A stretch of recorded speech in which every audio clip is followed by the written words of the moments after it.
लक्ष्मीनाथसमारम्भां नादयामुनमध्यमाम् अस्मदाचार्यपर्यन्तां वन्दे गुरुपरम्परां यदिराजाय विद्महे श्रीभाष्यकाराय धीमहि तन्नो रामानुजार्य प्रचोदयात् ஆழ்வார்கள் திருவடிகளே சரணம் எம்பெருமானார் திருவடிகளே சரணம் ஜீயர் திருவடிகளே சரணம் यो नित्यमच्युतपदाम्बुजयुग्मरुक्म व्यामोगदस्तदितरानतृणाय मेने अस्मद्गुरोर्भगवतोऽस्य दयैकसिन्धो रामानुजस्य शरणं शरणं प्रपद्ये நீரார் கடலும் நிலமும் முழுதுண்டு ஏலார் ஆளும் இளந்தலின் மேல் துயிலந்தாய் சீரார் திருவேங்கட மாமலை மேயாராமுதை அடியேற் கருளாயே. எல்லாம் வல்ல ஏழுமலையான் பெருங்கருணையால் 2024-25 அனாத்தியாயன காலத்தினுடைய 8வது நாள் பதிவேற்றம் திருவேங்கட தந்தாதி என்று பிள்ளை பெருமாளையங்கார் எழுதிய அருமையானதொரு நூலை இந்த ஆண்டு அனத்தியாயன காலத்தில் அனுபவித்து வருகிறோம். அதிலே இன்றைக்கு 5வது பாசுரத்தை அனுபவிக்க இருக்கிறோம். முதலிலே திருவேங்கட தந்தாதி பற்றிய ஒரு தனியன். மட்டுகளை தந்தலை சூழ் வடவேங்கட வாணனுக்கு தொட்டுகளை உண்ட பிரானுக்கு அன்பு ஆம் பட்ட தூய பொற்றாளுள் தலை உண்ட மணவாளதாசன் உகந்து உரைத்த கட்டளை சேர் திருவந்தாதி 100 கலித்துறையே. 5வது பாசுரம். மாயவன் கண்ணன் மணிவண்ணன் கேசவன் மண்ணும் விண்ணும் தாயவன் கண்ணன் கண்ணன் கமலவொப்பான் சரத்தால் இலங்கை தீயவன் கண்ணன் சிரமறுத்தான் திருவேங்கடத்து தாயவன் தூயவன் கண் அன்புடையார்க்கு வைகுந்தம் தூரமன்றே என்று சொல்லுகிறார்.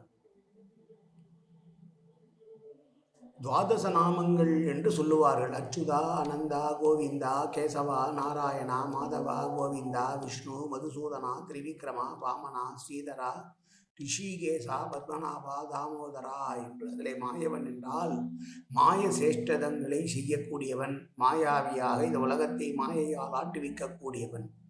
கண்ணன் என்றால் கோபாலன், கோபர்களுடைய பாலன், எல்லோருக்கும் நல்லவன். மணிவண்ணன் என்றால் மணிபோல் நிறத்தை உடையவன்.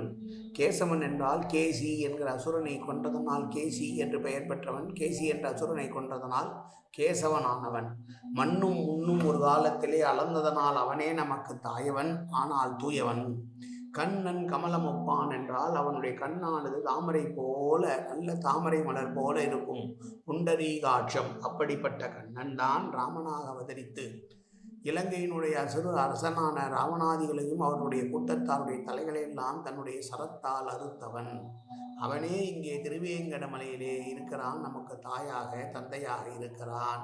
அப்படி இருக்கும் அவனை பார்ப்பதே நமக்கு பெருமை. அவனை நாம் பார்ப்பதனால் வைகுந்தம் என்றும் வெகு தூரம் இல்லை, அருகிலேயே திருவேங்கடமே வைகுந்தம்தான் என்கிறார். வைகுந்தம் தூரமன்றே என்ற வார்த்தையின் மூலமாக மாயை உடையவனும் கிருஷ்ணாவதாரம் செய்தவனும் நீலமணி போல நிறமுடையவனும் கேசவன் என்கிற திருநாமம் உடையவனும் நில உலகையும் மேல் உலகையும் அளந்தவனும் கண்கள் நல்ல செந்தாமலை மலர் போல் பெற்றவனும் இலங்கையில் வாழ்ந்த கொடிய திருக்கண்மையுடைய ராவணனது தலைகளை தனது அன்பினால் துளைத்தற்றமாகிய பெருமாளே இங்கே திருமலையில் எழுந்தருள் இருக்கிற பரிசுத்த மூர்த்தியான எம்பெருமானிடம் நாம் வைக்கிற பேரன்பை யார் வைக்கிறோமோ, பேரன்புடையவர்களாக யார் இருக்கிறோமோ, பேரன்புடையவர்களான பாகவதர்களுக்கு முக்தி உலமாகிய பரமபதம் கோவில், பரமபதம் என்பது அருகிலேயே இங்கே திருவேங்கட மலையிலேயே இருக்கிறது என்று திருவேங்கட மலையை பரமபதத்திற்கு ஒப்பாக பேசுகிறார் இந்த பாசுரத்திலே. மீண்டும் ஒரு முறை பாசுரத்தை சேவிப்போம்.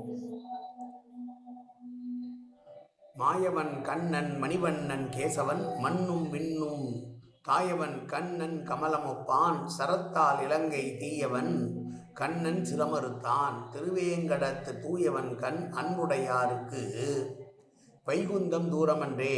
கோவிந்தா என்று சொல்லி திருமலை சேருபவர்க்கு வைகுந்தம் ஒன்றும் வெகு தூரத்தில் இல்லை, அருகிலேயே நம்முடைய திருமலையிலேயே இருக்கிறது என்று சொன்ன பாசுரம் இந்த பாசுரம். நாளை அடுத்த பாசுரம். காயேன வாச்சா மனசேந்திரியர்வா உத்யாப்தனாவா பிரகதேது சுபாவாது கரோமி எத்தத் சகலம் பரஸ்மை ஸ்ரீமன் நாராயணாயேதி சமர்ப்பயாமி. உடலாலும் உள்ளத்தாலும் வாக்காலும் சகலவிதமான பாவங்களும் தோஷங்களும் நிறைந்ததாக இவ்வுலகத்தினுடைய இயல்பு இருந்த போதிலும் அடியேன் செய்கிற நல்வினையோ தீவினையோ அத்தனையும் உன்னுடைய கமலமலர் பாதங்களில் சமர்ப்பிக்கிறேன் கண்ணா. காத்தொள்வாய் கண்ணா, ஏற்றுக்கொள்வாய் கண்ணா. எப்போதும் உன் திருநாமம் கண்ணா கண்ணா கண்ணா என்ற நாவில் வருவதற்கு அருள் புரிவாய் கண்ணா. சர்வத்திர கோவிந்தநாம சங்கீர்த்தனம்.